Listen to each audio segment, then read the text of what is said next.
Hi, thank you for tuning in. I wanted to do this ebook for quite a while. I thought there is a certain amount of value I can drop for my subscribers, and one of the things is to create mini e-courses like these.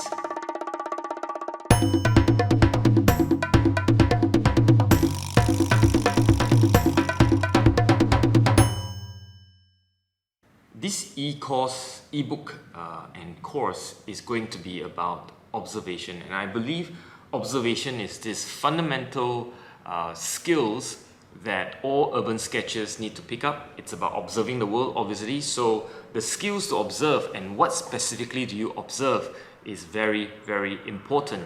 So I've written this ebook in appreciation for the subscribers that have followed me and has come on board this journey to be part of this community. You'll find in this ebook a series of 9 videos, and in the ebook itself I will describe what are the things you need to be looking for, such as values, such as edges and colors and so on and so forth. You will find that I will also give you a few tips on how to practice them on your own. Most of these practices are very simple, they are not very complicated, and so you can do them at your own time, at your leisure.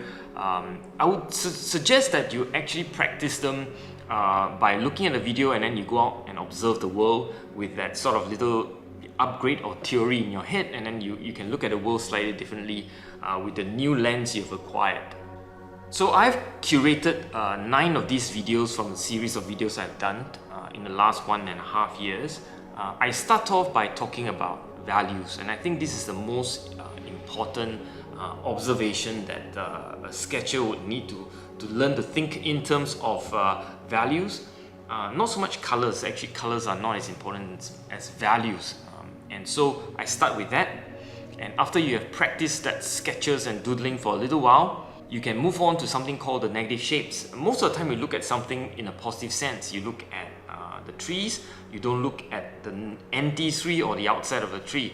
But oftentimes when you are sketching, the negative shapes are much more important than the positive shape itself. And in this video and this lesson, you'll be looking at how to observe and sketch negatively.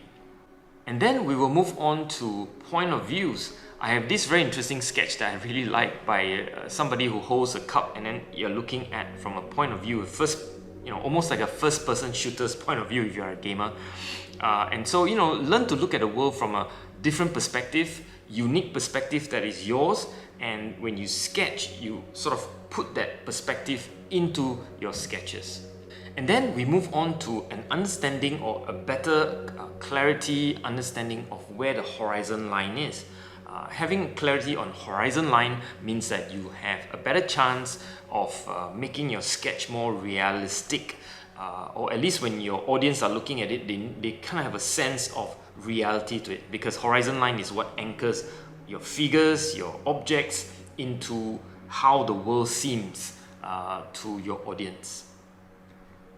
And then we move on to how to simplify an understanding of perspective. And I think when you're drawing anything, in fact objects or buildings, oftentimes you cannot bend the rule of perspective. You kind of have to understand perspective.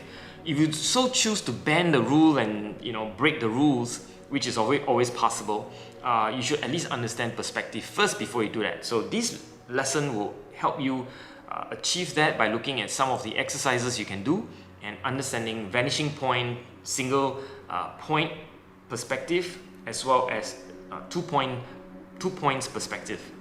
And then we move on to observing the world through the understanding of the word Gestalt, and that is looking at things as a whole, not from a piece by piece. You're looking at the whole thing and then looking at outline. If you get the outline right, it's much easier to then fill in the blank, and this lesson will help you look at the world from a broad or outline perspective. The next 3 videos are related to taking it into an urban sketches scenario where you can go out and see all kinds of situations. So this next video, it's about shapes, values, and basically edges. With these 3 angles of attack, if you like, in observation, you can simplify the way you look at the urban sketching activity. After looking at the three things of shapes, values and edges, the next one is about observing colors, and specifically looking at colors from a light versus shade perspective. Colors in the light, colors in the shade, and how they are differentiated. And if you do swatches, just looking at the colors of where what the differences are, you can start applying colors to make it look like it's in the light, or colors looking like it's in the shade. Finally, the last video is about shadows. The shape, size, edges, intensity, and how the shadows are in relationship to the object itself. So I suggest some practice where you can go out and observe the shadows under the trees, shadows under specific objects, shadows on the object, shadow cast on the ground or on the wall, and so on and so forth. And by observing, you will get a very good idea of how shadow operates, and then you can apply it into your urban sketches. So with that, I hope this video will give you more help in looking at how you improve your observation skills. Like I said, observation, design and technique are the three broad categories of skills you will need to improve on as an urban sketcher. So I hope you will stay safe wherever you are. This is wheeteck out.